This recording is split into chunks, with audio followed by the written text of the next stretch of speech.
2025, baby. Are you ready to make 2025 your best year yet? The year that you finally crush your goals, the year that you finally build up to your dream life where you feel happy and fulfilled and at peace and joyful. In this video, I'm going to give you 5 ways to really bring in the new year so that you can become or enhance your best self. If you're new here, I'm Sarah, and I created this channel to help you build a more fun and loving and beautiful and fulfilling life. So let's hop right into it. Now, before getting into the new year, what do we need to do? If you are a normie on my channel, you already know what I'm gonna say. And that is number 1, reflect. You don't have to like write a 12-page essay, you know what I mean? But like, let's just go back through the year and pick it apart just a little bit. So I'm just gonna give you 3 solid prompts to like really go through the year and think about. All right, the first one's gonna be, what were your biggest wins of the year? What were yours, Sassy? What were your biggest wins? Say we started going on walks outside. The second one is, what did not work at all? Like, what were things that just you don't ever want to do again or experience again?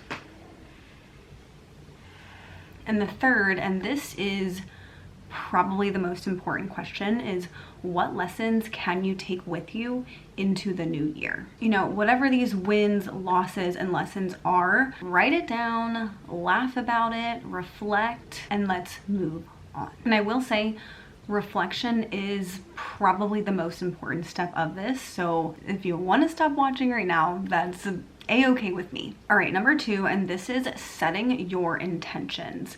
This is where you can pull from the deepest aspects of your soul. Dream big, but let's also dream smart. And what is a SMART goal? I learned this when I was the general manager at LA Fitness, but it's specific, measurable, attainable, realistic, and timely. An example of this is like, okay, a bad goal would be, I want to be rich. It doesn't meet really any of those requirements, right? But a good goal could be, I want to save $5,000 by August 2025. The second one is clear enough and it meets a specific, measurable, attainable, realistic, and timely goal. As a side note, and this is something that I like to do each like New Year's, is break it into different categories. So I think I put it away. But if I'm doing it off the top of my head, I think I do a money goal, a health goal, a spiritual goal. I feel like I'm missing one. But you don't have to have the same categories as me, right? Like, so just make whatever categories you have and put a goal, a SMART goal, in each one. Number 3, and this is the fun part, and this is creating a like creative and fun, maybe manifestation plan. And this is going to be different for everyone. If you want to look at different manifesting techniques, I'll post this video right here. But I think one that, if you're not specifically into manifestation or you're like a very visual person, vision boards are really like a solid way to do this. Now, I've made 3 vision boards, but to be honest, like, and it's really weird because I love making collages. Like, I'm a collage queen. I love it. I love to gift them. I love to make them. But for some reason, they just don't do it for me as far as like manifestation. I can show you one real quick. But if it speaks to you, so this is like an old one. Don't judge me. But I just kind of have it here on my door, you know? And what I did is, you can do like magazines or books or whatever. I just went online and I found a bunch of like pictures that really spoke to me. And I cut them out and I put crystals around and candles and fun music. And I just sat there and like dove in. And the big thing about vision boards is that you want to put it somewhere where you can like see it every day. And you want to sit with it for 2 minutes, 3 minutes, 5 minutes, whatever. And just really take it in and allow yourself to feel the feelings that you would have as if you had those things, right? So that's kind of the thing with mine, is like I don't really sit and like look at it. Like I created it, but don't really use it as a tool. I'm much more, I like other manifestation methods better. So again, like check that video out if you want to see some other methods, if like the vision board isn't really speaking to you.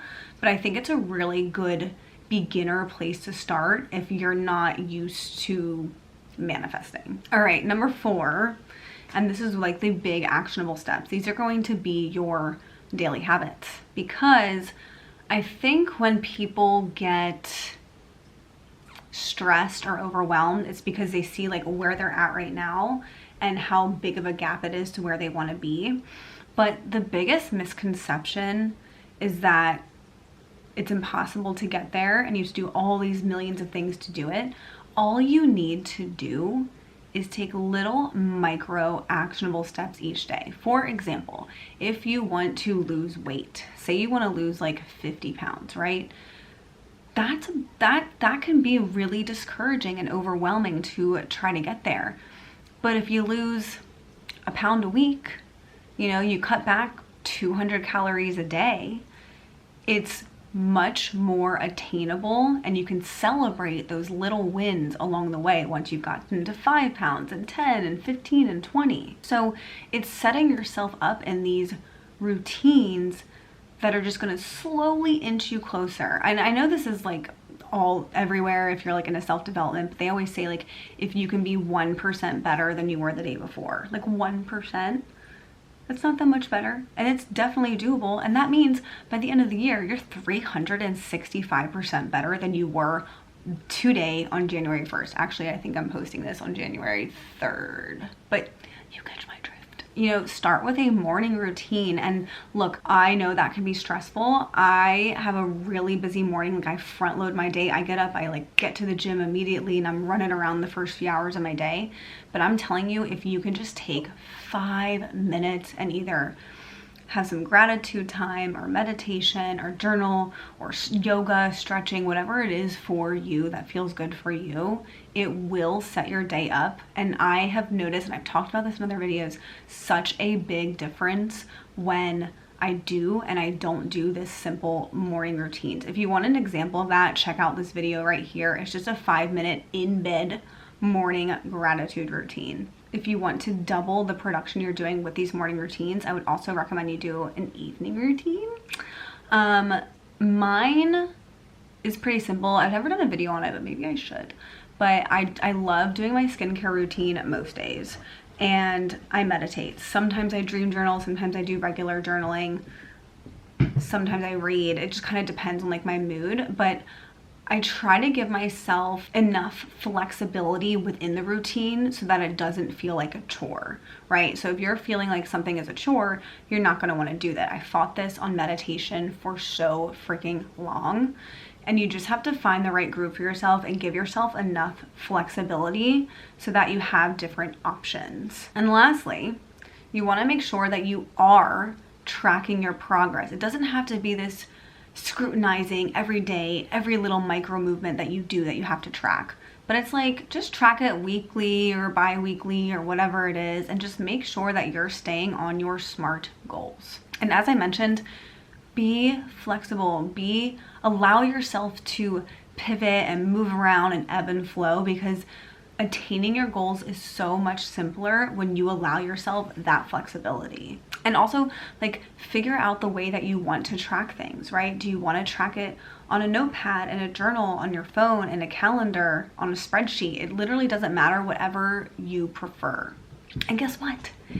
If you miss the mark for a little bit, it's fine. Give yourself grace and just get back to it. I do it all the time. You think that people that are like happy or successful or whatever it is that you want to be are just consistently going up all the time? Hell no. That shit is a freaking roller coaster. So the more that you can internalize that and understand that, the less you're going to feel bad about things if you do fall off for a little bit. So just like relax, give yourself some grace, pick up, and keep moving forward. I hope you guys found value in this video. Happy freaking new year. I'm so pumped for 2025. I just feel like big, amazing changes are coming. So if you want to stick around with me for this year, I highly hope you will subscribe and turn your little notification bell on, and come back and hang out with me again next week. I love you guys so, so, so much. And don't forget, be limitlessly yourself.